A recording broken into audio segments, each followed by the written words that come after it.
Hey guys, how's the lighting? Is it too dim? Not sure.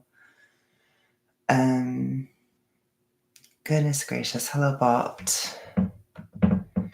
If you could share it, bot. I'm gonna make it bigger. I feel like I've got a lot. I've got some things to talk about. I have a couple of things to talk about today, which I don't know, like, I know it's kind of later than usual, but I was just like, I don't think I'm gonna have a good day, like another good day to stream. And I was like, I want to talk. And yes, please, bot. You can hear me, right? I have laundry to put away, which is so exciting. I know you guys are just thrilled whenever I put laundry away. Produce boring, mundane tasks. I can't even talk. Mundane.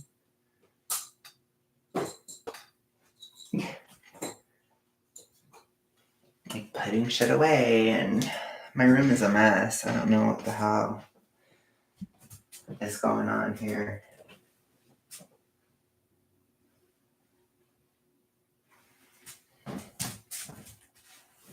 This is a shirt. Okay. But yeah, I don't know what to say. I think I should do problematic body check. Problematic body check. I like to do these because I actually do look at them sometimes to kind of like gauge where I'm at, you know? This shirt is getting really big. I love how this side is bigger. I think it's my spleen or something. I'm probably dying or something. That's horrible to say. I shouldn't say that. That would not age well. But yeah, this side is smaller for some reason. But yeah, a lot has changed since I last streamed. A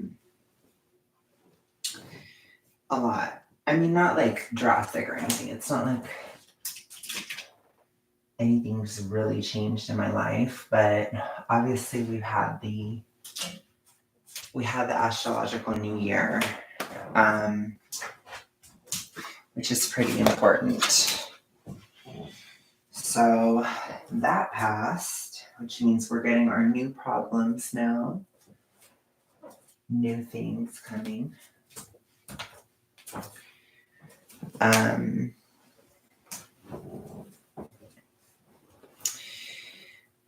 So I'm just like,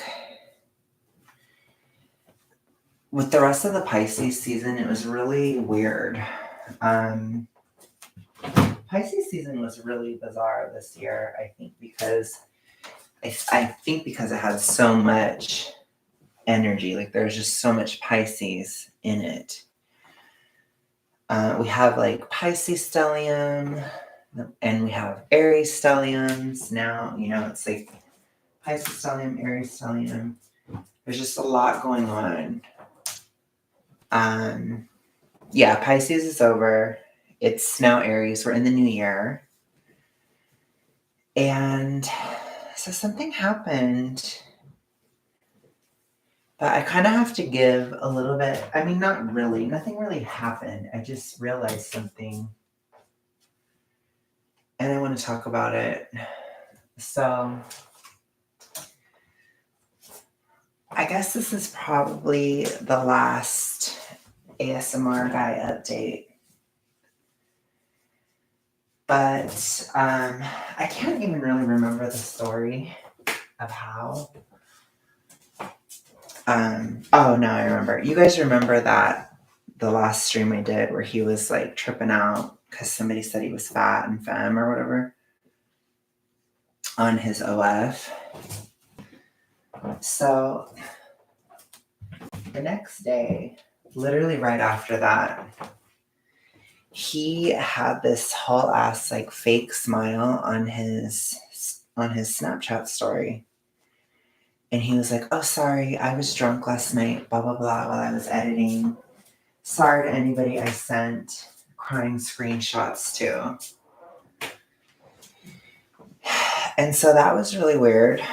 And I had known that the Pisces season was bizarre this year. Yeah, I guess he had sent crying screenshots to people. But basically, throughout the Pisces season, there was this huge stellium. And part of that, I think there was really two different astrological things happening. One is a sort of reversion or resurgence of 2022. However, it's like 2022 reversed, 2022 backwards, which is weird because in 2022, we had Jupiter in Pisces, which was, it greatly expanded a lot of things, including inflation, right? So inflation was huge in 2022. It was definitely the biggest thing because in that year, Jupiter was incredibly strong and it conjuncted Neptune, which meant that we could really blow up, especially these ideologies. So if you think about polarization politically and religiously, that reached a peak in 2022. And it's been starting to come down. And so now with this huge Pisces stellium, but Saturn is in Neptune, or in Pisces, I'm sorry, which means that a lot of these ideological bubbles are starting to deflate. And a lot of this stuff is starting to change, which basically means that a lot of these divisions and within movements and these sort of things, they're actually going away. So people are starting to come a little bit more to the center. This has been happening a lot, especially since the Palestine eclipse. And we're having another Libra eclipse really soon, which does mean a huge injection of karma, as the South Node in Libra is incredibly karmic. So when this eclipse is coming, it's coming literally in like 2 days. There's going to be another huge injection of karma at that time, and also less division. So in my opinion, these Libra eclipses are kind of bringing about events that lead to less division, especially with Saturn in Pisces, getting closer to Neptune throughout the couple years, the few years that it's going to be in Pisces. So basically, like, ideological bubbles are breaking, but part of that was there was this huge Pisces stellium. And during that time, there has been like a kind of hangover from the Venus in Leo retrograde last summer, where narcissists really took a lot of power at that time. And so what that led to is narcissistic control and a situation where people who are in narcissistic control don't want to let go of it.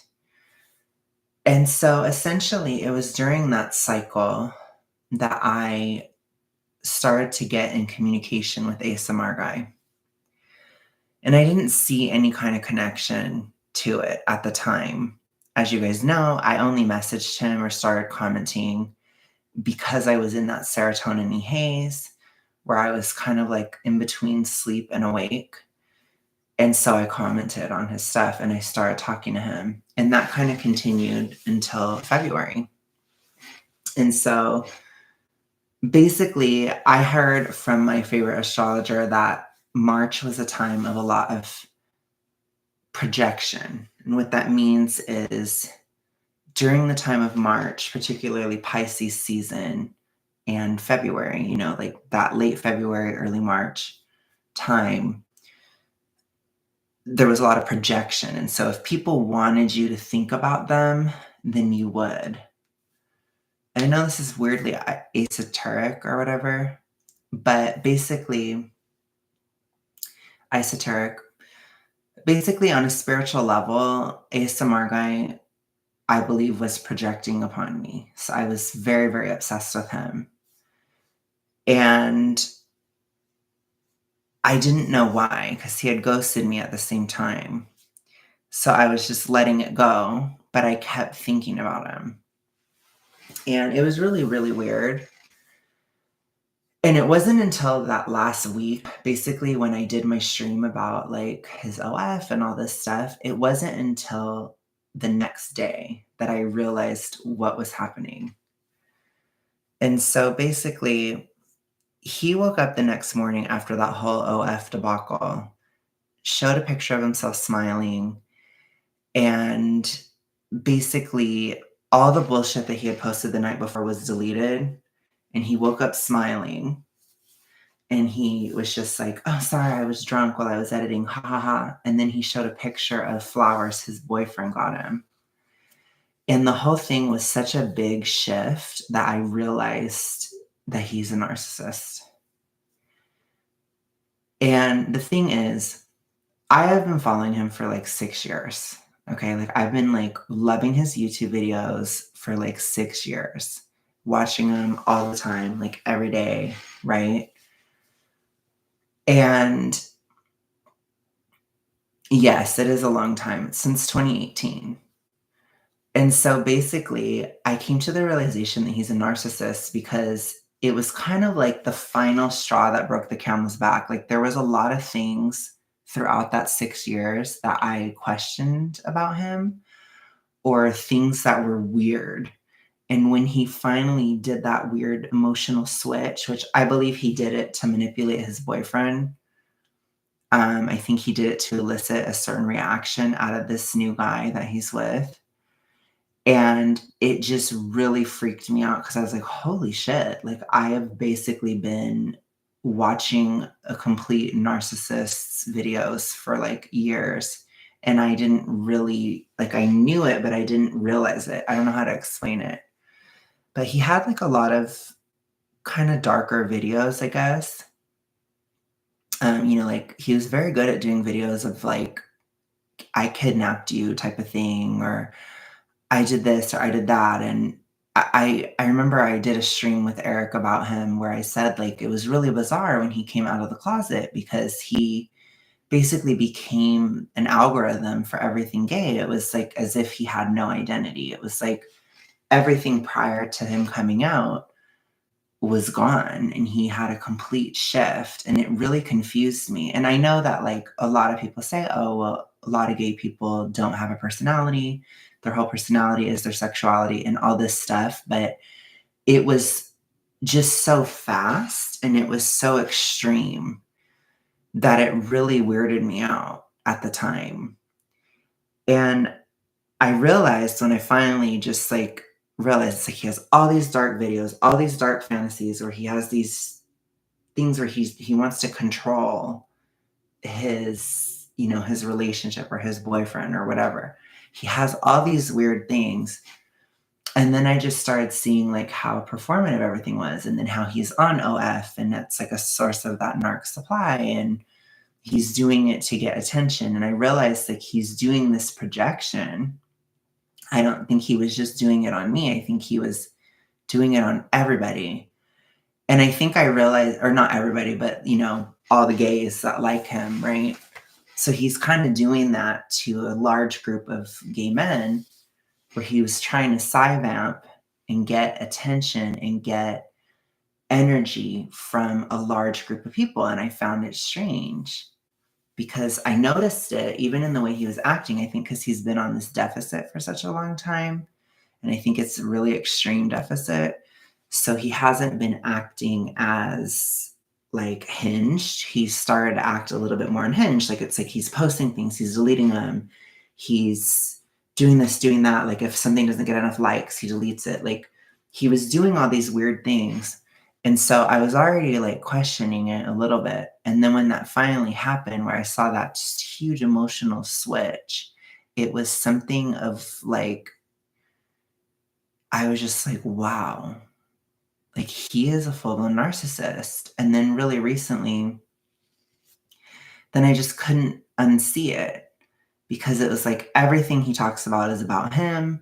Everything he does, he's trying to show that he's a good person. Like he recently visited his like 85-year-old grandpa in the hospital, and he shared it on Snapchat, and he like wrote out how he's writing him a card, and then he shows him and he's like, wave to the camera, blah, blah, blah. And it was like, you're trying to do this to look like a good person.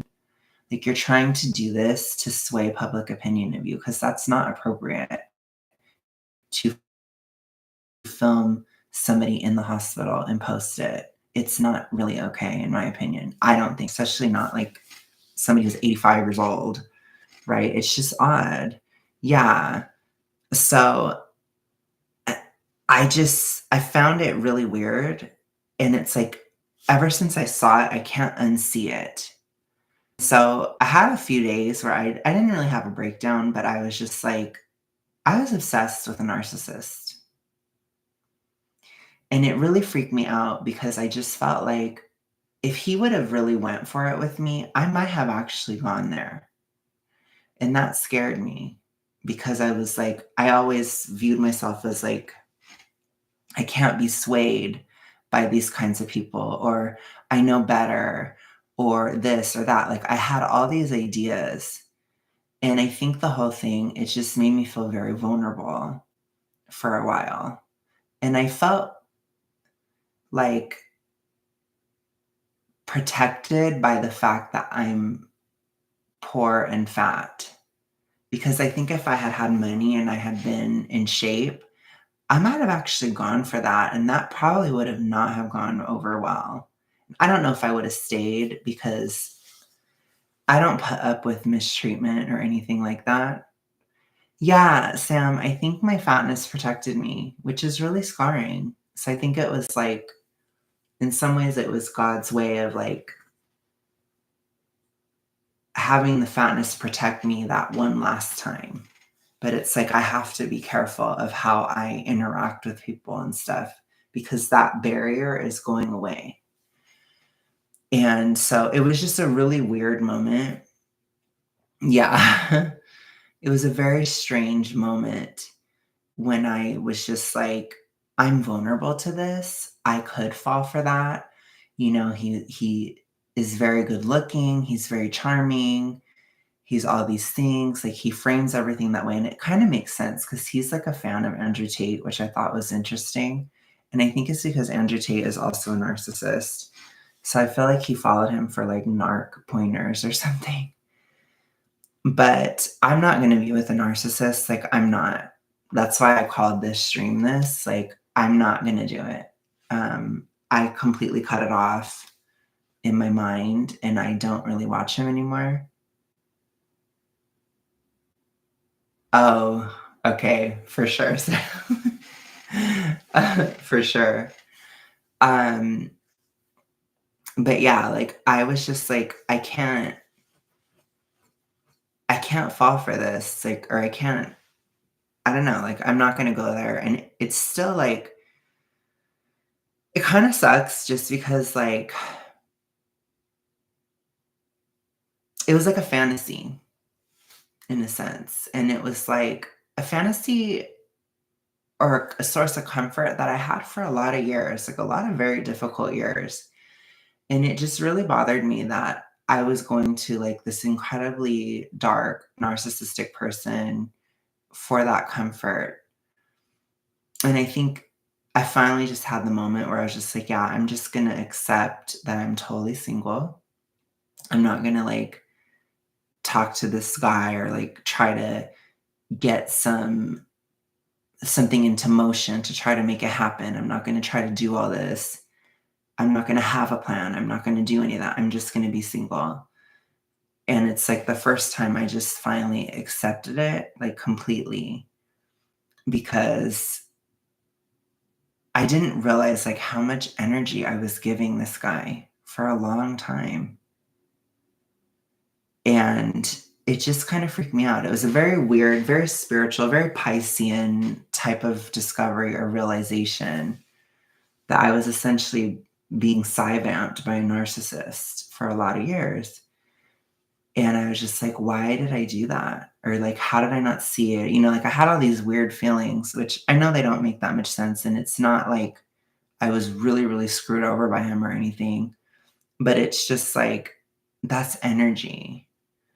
That's, all these different things. And it's time and it's effort. And it's just these things that I was doing, especially towards the very end of it. 'Cause, like I was actually communicating with him. And it's like, I think I was just so lonely and so just like, I don't know, vulnerable. And so luckily he found another victim and I was protected, by fatness and brokenness. And, the boyfriend's there. And I'm sure in a few months, ASMR guy will be talking about how this guy cheated on him too. And how he always gets cheated on and he's always the victim and all this stuff. And it's like, I just realized because I remember this one video he did, it was like Christmas of 2022, where he basically wrote out this really long thing talking complete shit about one of his exes. Like full blown shit. Like this guy was a manipulator. This guy did this. He lied. He cheated. He did everything. Of course he did. He did everything to ASMR guy because, of course, ASMR guy is the ultimate victim, right? And he's always in the right. Everyone else is in the wrong, right? Like, and I just realized like these are things that he's been doing and saying for years. And I don't know why it didn't click. Even most of my conversation with him was about the fact that he felt that he was psychically gifted. He literally told me that he can read people really well, and that whenever he gets feelings about if they're an asshole or not, he's usually right, even though he falls for all these narcissists that cheat on him and do all this stuff to him over and over and over again. So it's like a huge inconsistency, which again, I think I was just blinded by lust, basically, because I couldn't believe I was talking to him. But it's like, yeah, it's just clear as day. It's clear as day. Like this person is not even safe as like a fantasy or safe as a comfort, like nothing. I still follow him and stuff just because it's interesting, but I still see it. Um, I just see it all the time now, you know. I think maybe he hid it better too. Like there is this time where I've told you guys the veil is thin with all this Pisces energy, and it's really hard to lie in 2024. It's very difficult to pretend to be somebody else or to manipulate people. Last year was like a really, really strong year for narcissistic manipulation and lies and these types of things. Last year, it was very easy to hide the truth last year, but this year is the opposite. It's very difficult to lie, and the true version of you comes out. And that's what happened with him. And so it just freaked me out just because, like, I know that if he would have really pursued me, I probably would have went for it. And that really bothered me. It bothered me for a few days. I got over it now, obviously. I mean, it's not the biggest deal in the world, but I do feel better after like cutting off that Psy-Vamp connection. I also think the projection aspect is ending as Aries season has started. So there's a little bit less Pisces energy now. And I think it's moving on. We're kind of shifting over to the next cycle. So it's different. But I do honestly feel better. Isn't that crazy? I actually do. And it could be a lot of different reasons. But I feel better. Like I think part of it is the gym. It's actually making me feel better, which has never happened ever. I usually always feel drastically worse, or like my hormones are way worse. I'm not bought because of the gym. So the dopamine of the gym is actually getting rid of my restlessness. I was serotonin today for sure. I haven't been able to have a strict deficit lately though, because I'm adjusting to going to the gym. So I'm hungrier because of the gym. but the restlessness is going away. I'm building muscle really well, and I'm starting to adjust to the gym. And so that could definitely be a part of it. But I also think cutting off that Cyvamp, that narc energy and that energy tie, so to speak. I think sometimes we feel like things are comforting, but they're actually taking from us, and it's just really weird. So, yeah, but it's over. So I just started watching other ASMR guys and stuff. But yeah, literally, it's like I cut that off, and then my YouTube channel started doing better. I feel better. Like I went to the gym yesterday, and I wasn't a huge bitch today. Just a lot of things started changing. I feel like I have more energy. I feel like, I made a little bit more money today than I expected. Like, I don't know. I feel like I just, you know, it's like a weird pseudo spiritual breakup or something, but it was just like a Cyvamp bleach type of energy.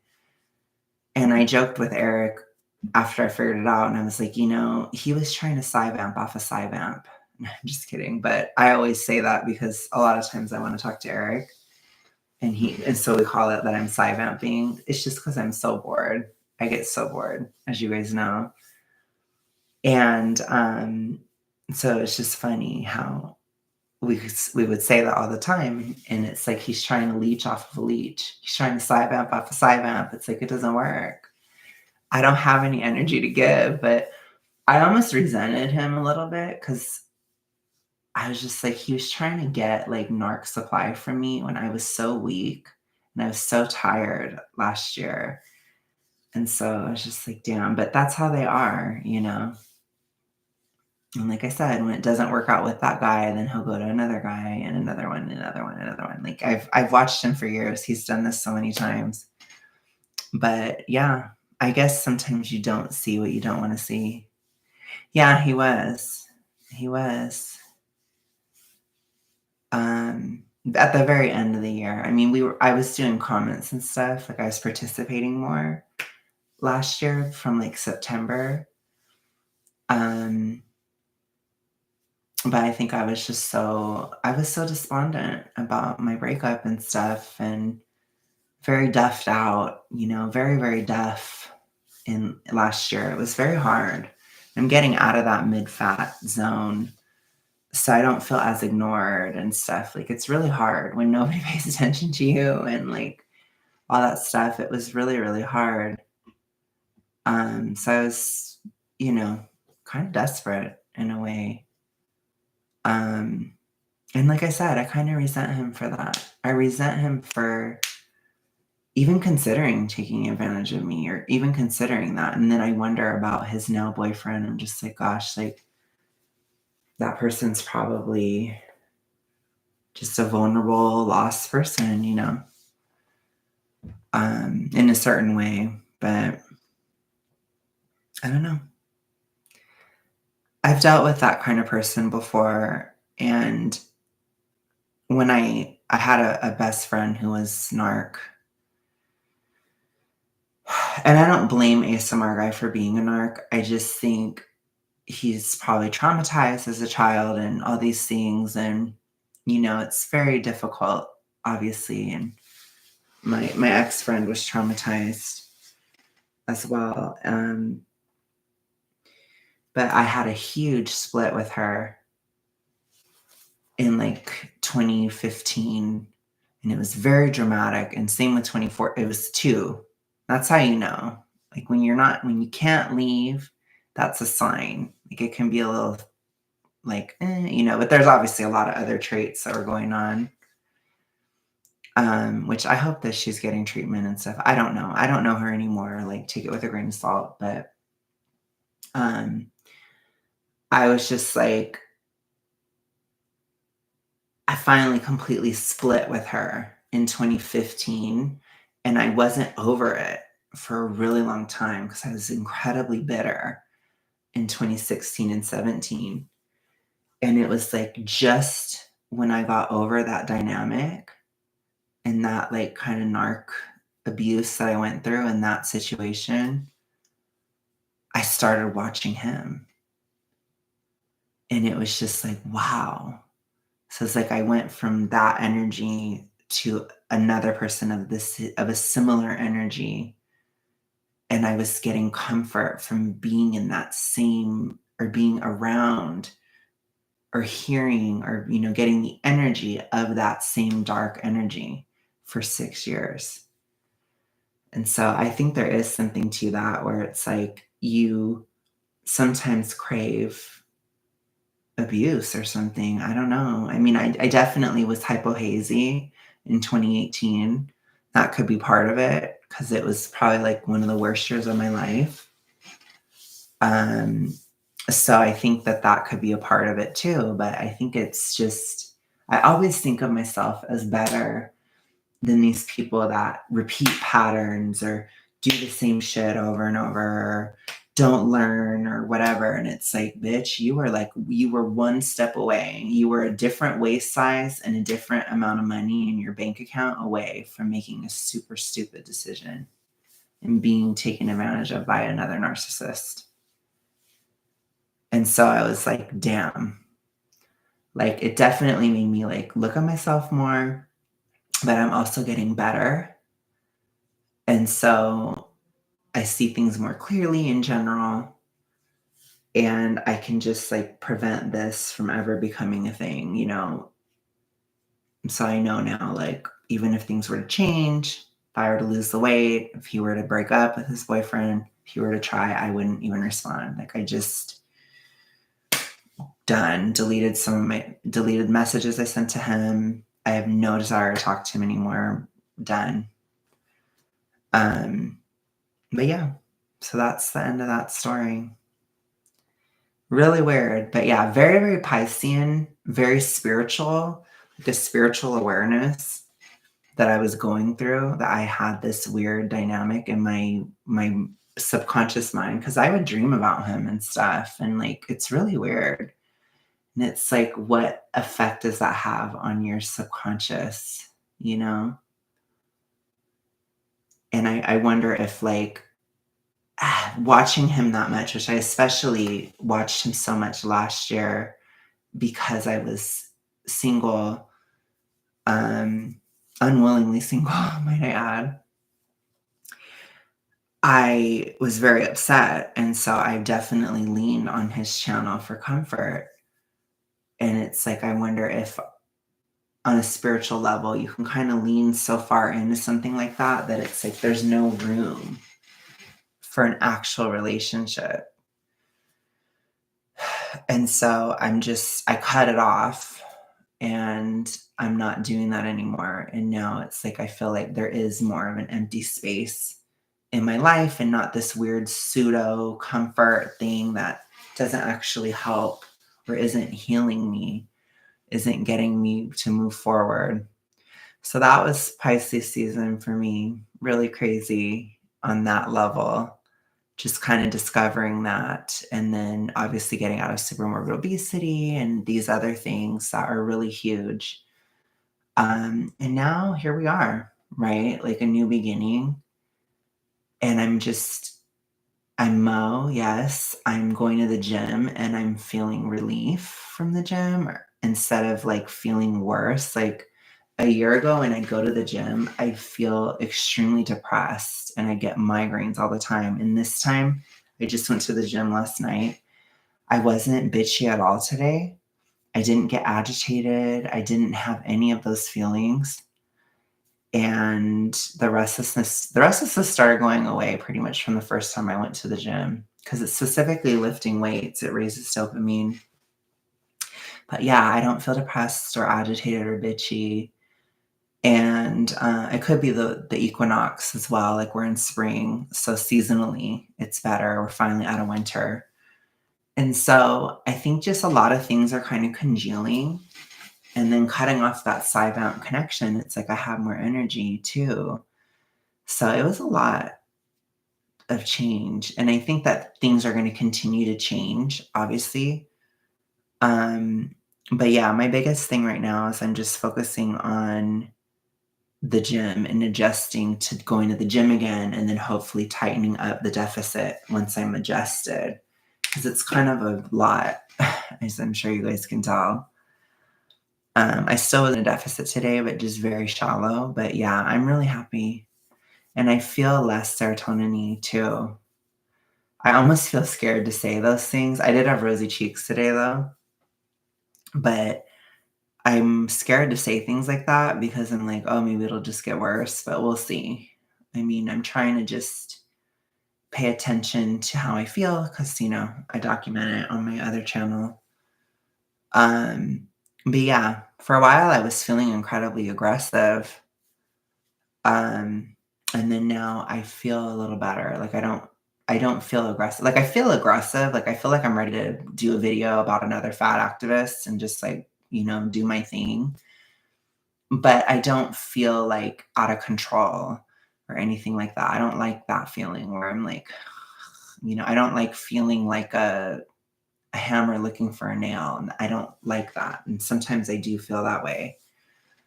Um, but yeah, part of that is just continuing to get over the ambivalence. So one of the things is I started watching Blair White a lot, and I realized I really do like Blair White.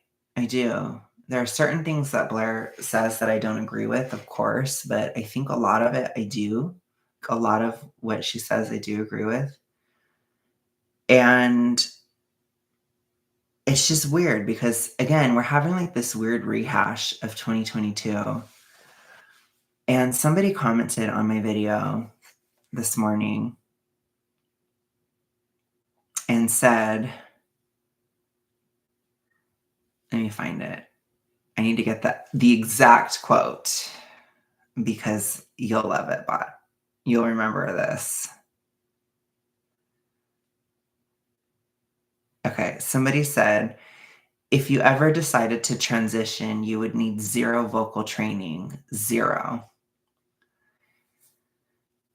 So I don't know what it is about 2022 energy or like the kind of obsession with trans issues that is going on. But there's this new trend where for me, no, well, this comment just happened today. Yeah, that was just today, but um, and so I don't know what is with this new discourse or this new trend in Gen Z or in other people, like, um, but I found that, since 2022, especially, there are a lot of times where people try to push transition onto me. And it's very, very bizarre, but I've had conservatives do it and I've had liberals do it, and leftists as well. And it's just very weird. And to me, it's like, I don't understand this desire to get rid of all feminine gay men. I get that things are homophobic and stuff, but it's like, just tell me you're homophobic. Like, I don't need this weird, like, I'm trans, like, or push me to be trans, or I'm not homophobic. I'm just pro trans. Like, I need you to just be honest. I'd rather just, I don't know, I'd rather just you comment homo or something than that. Cause it's like, it's no disrespect to anybody who's trans, but I am not gonna ever transition. Like, I never have had an issue being male ever in my whole life. Like, I felt dysphoric before, like, especially as a child, because it's difficult when you're a kid because you don't understand certain things. And like, I was interested in girly things as a young child. Um, Yeah, maybe Sam, I don't know. I don't remember that as much, but, or it certainly wasn't my experience at all. Um, but Yeah, I'm sure in the leftist world. Yeah, for me, no. And I'd say even in mainstream society, no way in hell. Oh, nice. Yeah, so I don't know. To me, I don't understand this like push for it because I mean, it's probably just homophobia. That's probably all it is, you know. Um I don't think that there's a desire like there's a need to like push it or like really think that much deeper than that. I think it probably is just flat out homophobia. But for me, it's like I find it incredibly like intrusive, rude, bizarre. You know, when I hear that if you ever decide to transition, I think of like if I ever decide to cut my dick off. And it's like that is never gonna happen.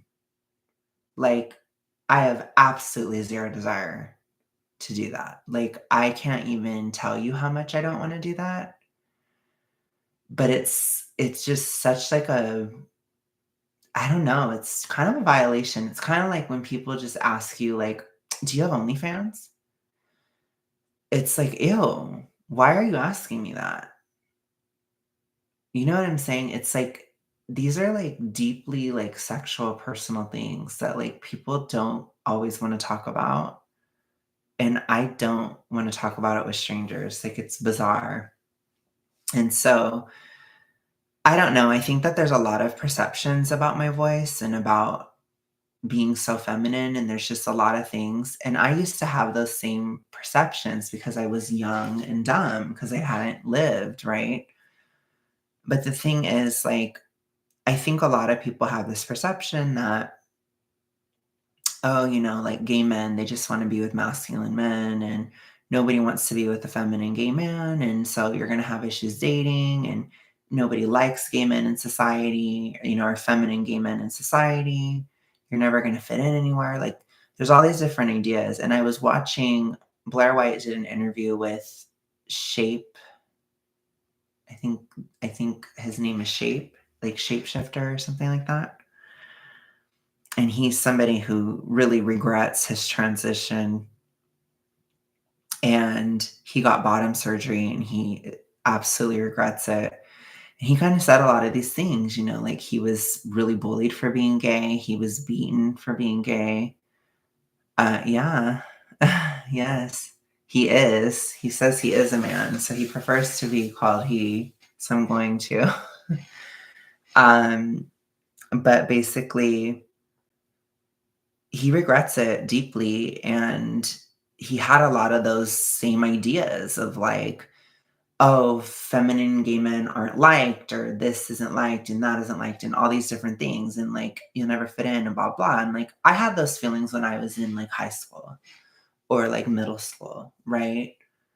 I think it's normal to feel that way, and so it does freak me out just because, like, I wonder if I would have been a teenager today, if I would have actually believed I was trans, and I'm not.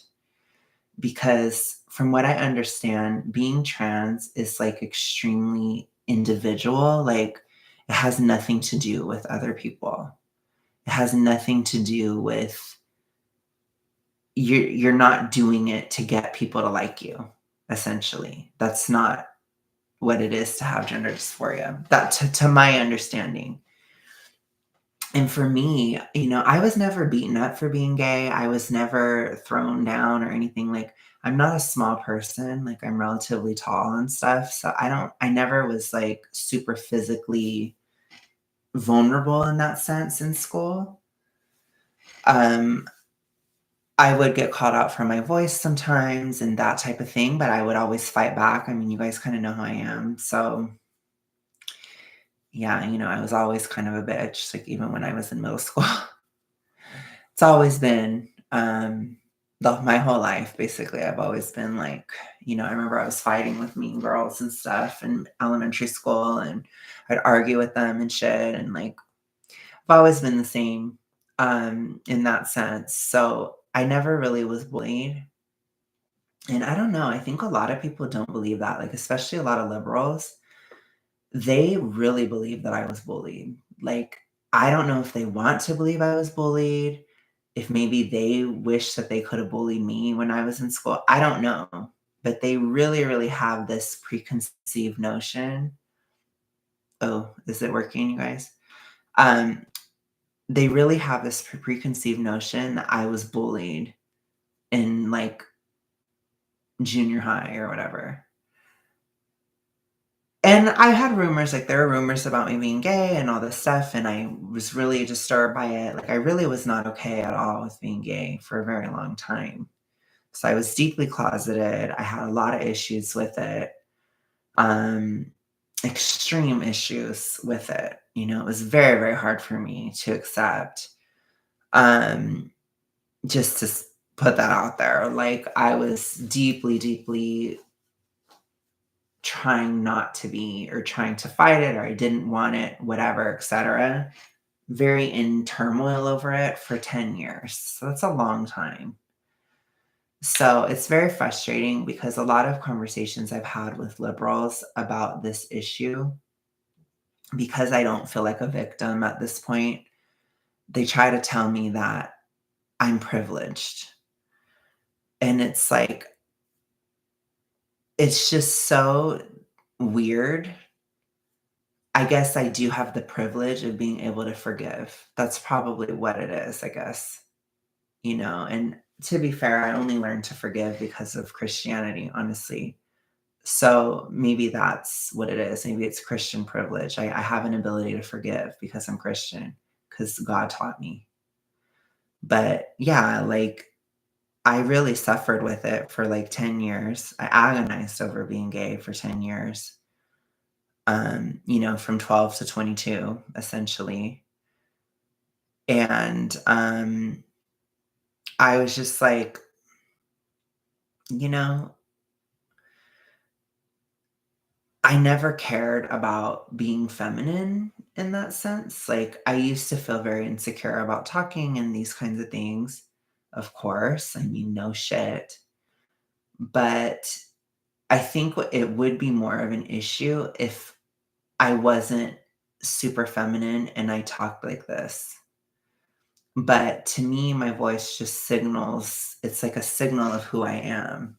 So it's very much incongruence.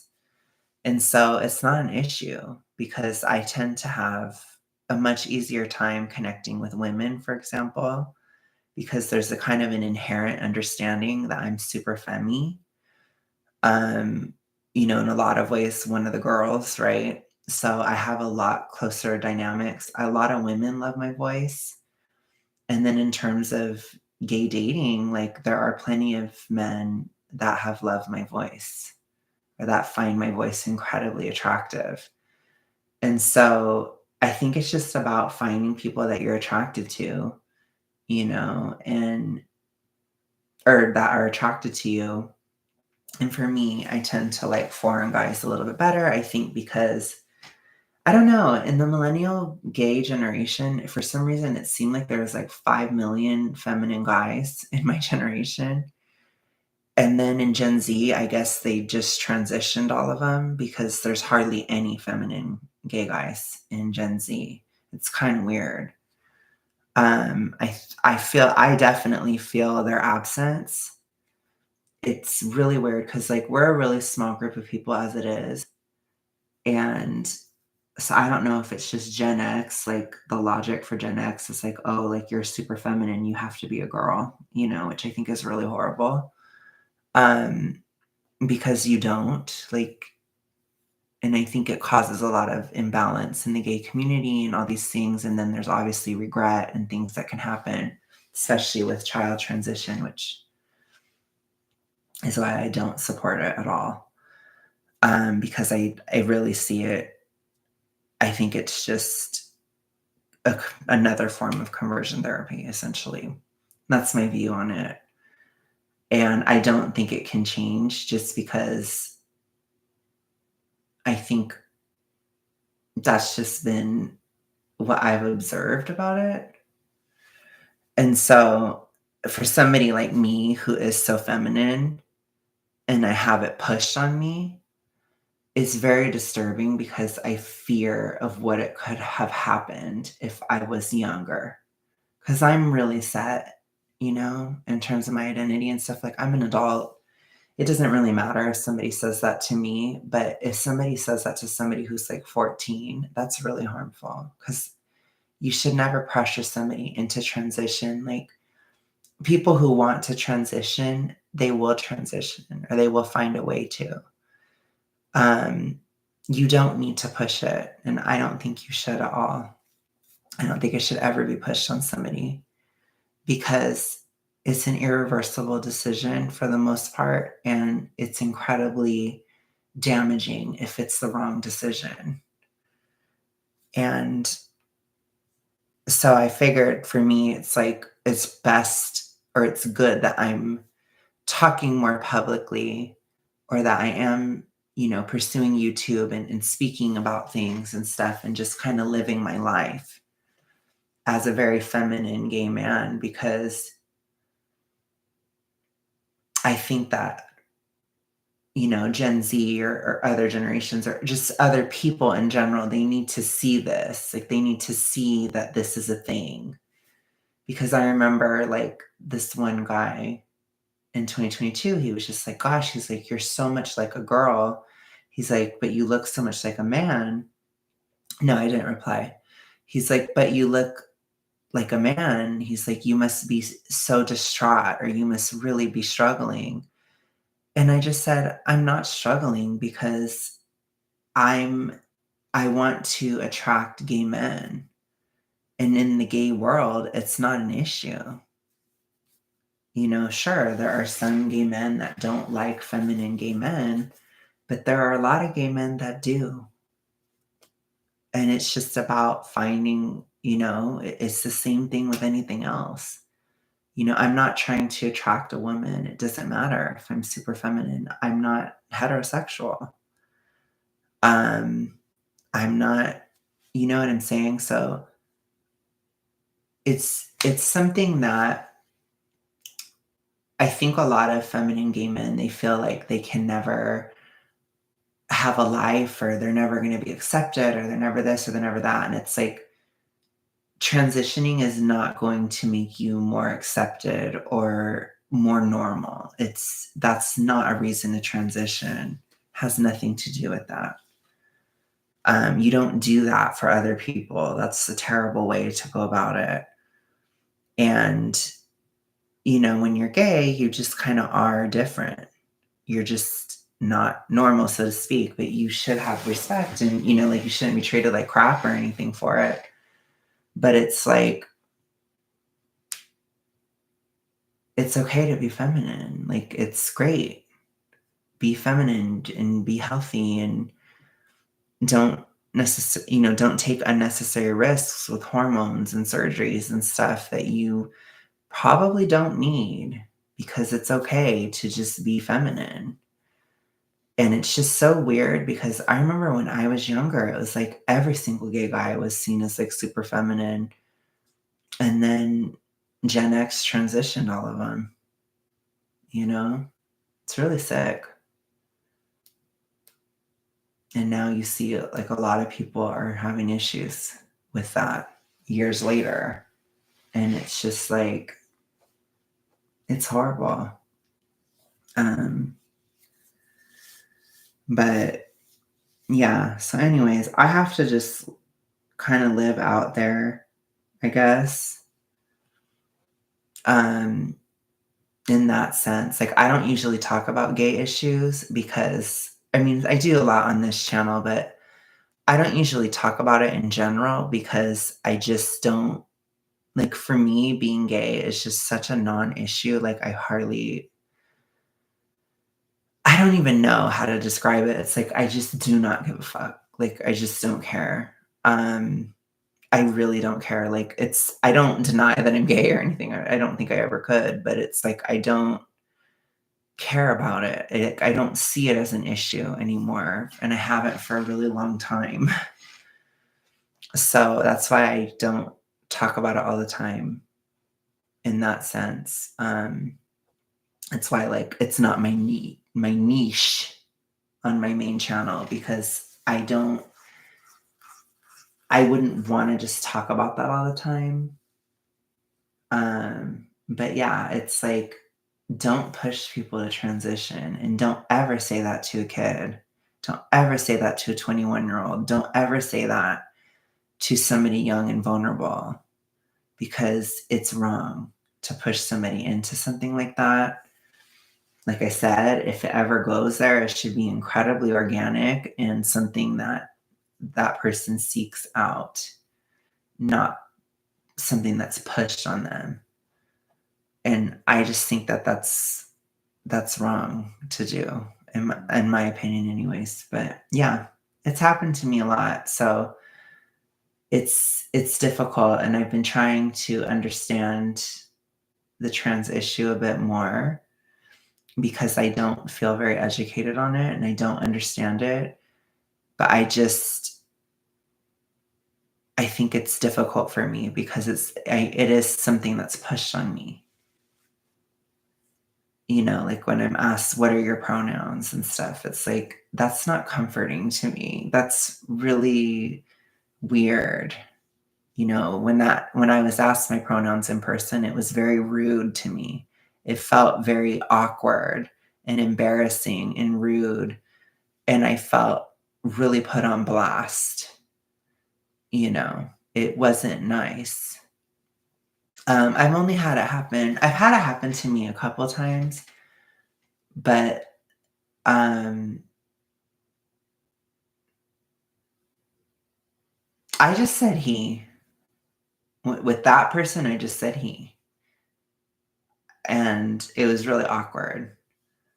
Um, with the other person, it was like back in 2018. So I kind of made a joke out of it. And I was like, you can call me whatever. I don't care. It's basically what I said. Um, but yeah, I think in 2022, I was like, no, I care. Like, it's he. And I'm just like, it's very obvious. It should be obvious, at least in person, that I am a man. Like, it's pretty fucking obvious. I'm sorry. Um, I do get a lot of feedback, like, on my channel and stuff, where people are like, "Oh, like, I assume you're so short," or, "Wow, like, you seem like you're really short," or, like, this or that, and it's like, "No, I'm not."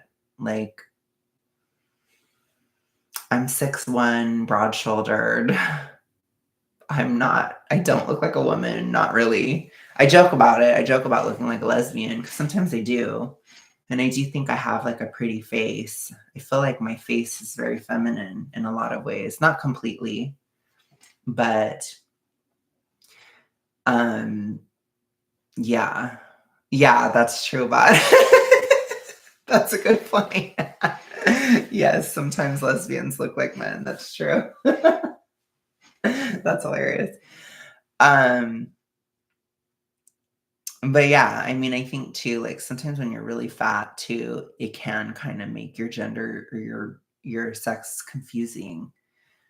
Especially when I was younger, because I had big boobs and stuff, and it's weird, you know, and then I have such a feminine voice and I have all this going on. And so it's weird. And it's tricky. Like there's a lot of really awkward moments in my life over my gender or my, you know, gender expression, whatever. I don't know. These terms are so cringe to me, but it was just really like it's been really weird. And I used to really hate my voice. Like I really hated it for a very long time. And then I just got over it. It's so weird.